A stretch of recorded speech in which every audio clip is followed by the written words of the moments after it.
When was the last time you fixed something? Today, fixing things is not a regular part of my or many people's day-to-day life. With the convenience of Amazon and the internet, why would you put your energy into fixing something broken when you can find a good deal on a new one and have it on your doorstep the next day? This environment of replace over fix is one of the many reasons why Van Neistat's The Spirited Man YouTube channel is so intriguing. However, this is far from the only reason. Most of the world was introduced to Van through his brother, Casey Neistat. In 2015, Casey started a daily vlog, the popularity of which would lead him to attain a considerable fan base. Yes, I'm starting a proper daily vlog.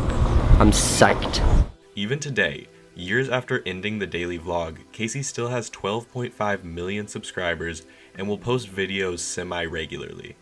Van's videos are what he calls industrial essays, similar to what I do here on this channel. However, where my focus is on different forms of media and art, or whatever I have something to say about, Van's writing and filmmaking concerns himself, his history, and his day-to-day life. For many, that well would run dry quickly, but what makes Van's videos and his insights so valuable is the many worlds he has inhabited in his lifetime. As I mentioned before, Van has an incredible talent for building, repairing, and working with his hands. This talent is the star of much of his content. However, his history in the worlds of film, television, and art provide a breadth of life experience that not only gives him a plethora of fascinating stories and anecdotes, but also enhances his perspective. And it's this perspective that he offers to his audience every time he posts a new video. Van was one of the first people to learn video editing when it was released as a software on Mac. In the early 2000s, he and Casey were living in New York City, and they began creating a string of internet videos predating YouTube's creation.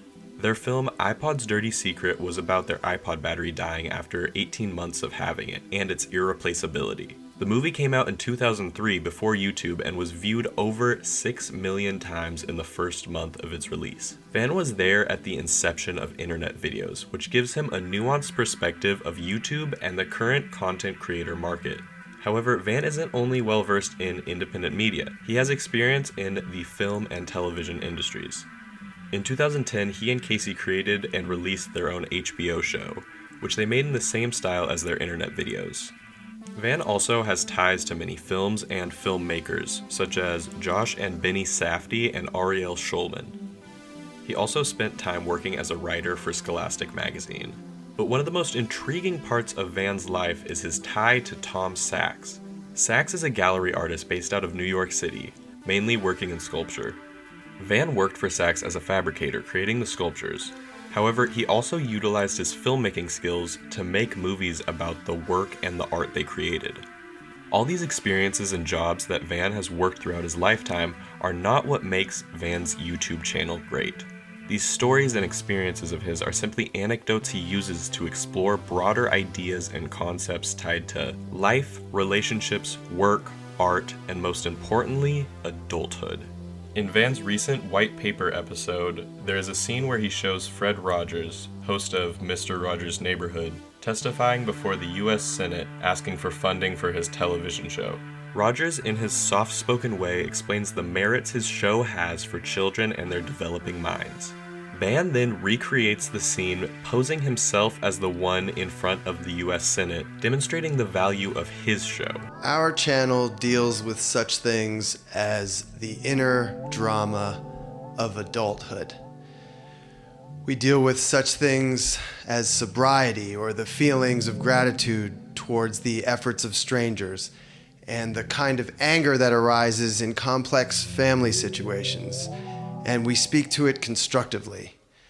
This is what we give. We give an expression of care every episode to each adult to help him or her understand that while life is difficult, for all of us, life is hard, each of us has access to tools to get us through it, and that the toolbox resides within our spirit.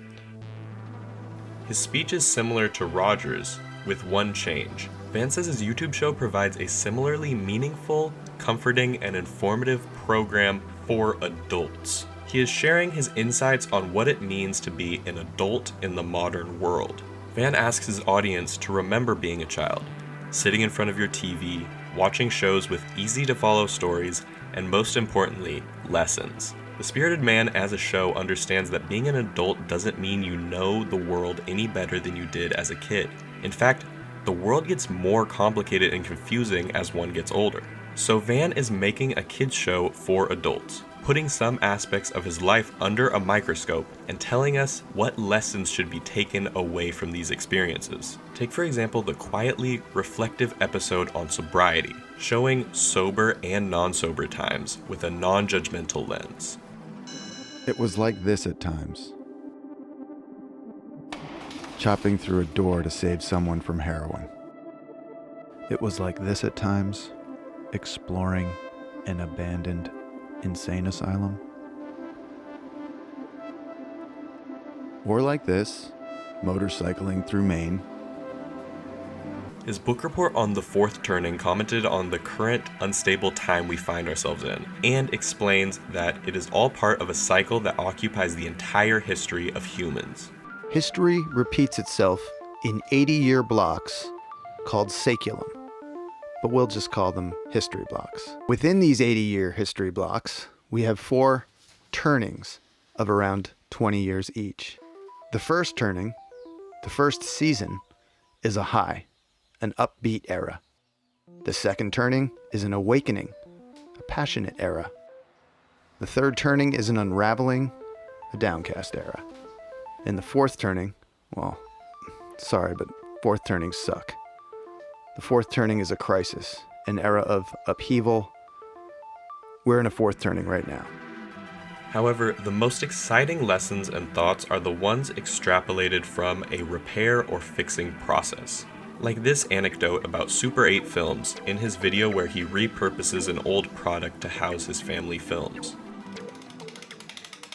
One of the things that makes Super 8 remarkable is that the film we watch is the same film we shot. In other words, the film was there. It's an artifact from the experience. And that makes us want to keep it forever. In his video about his free repair station he held at a farmer's market, Van explores the morality of service when he stands to benefit from the service he's providing. There are different levels of giving oneself or giving help, any type of service to another person. And he writes that the greatest level of giving is when the giver doesn't know who the receiver is and the receiver doesn't know who the giver is. There's something very analog about every aspect of Van's show.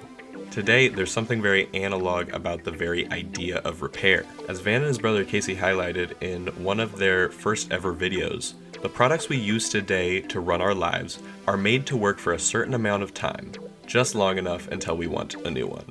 It doesn't surprise me that this sort of thing would bother Van. He's obsessed with things that work, and making them work becomes his obsession when they don't. But maybe what I see as analog in his content is its lack of cynicism. Modern cynicism has crept into every aspect of our world, and what makes Van's content so refreshing is its earnest nature. He isn't afraid to geek out over things he likes or share his honest emotions. Van Neistat's The Spirited Man YouTube show is an intersection. It's the melting pot of the many worlds that Van has lived in and the many lives he has lived. The core to it all is his writing ability. Van knows how to develop these ideas and philosophies in intriguing and well thought out ways. For this video, I didn't have one specific point to prove. I just wanted to explain what one creator's videos meant to me. And if one person watches this video and decides to give Van's videos a watch, this video will be a resounding success.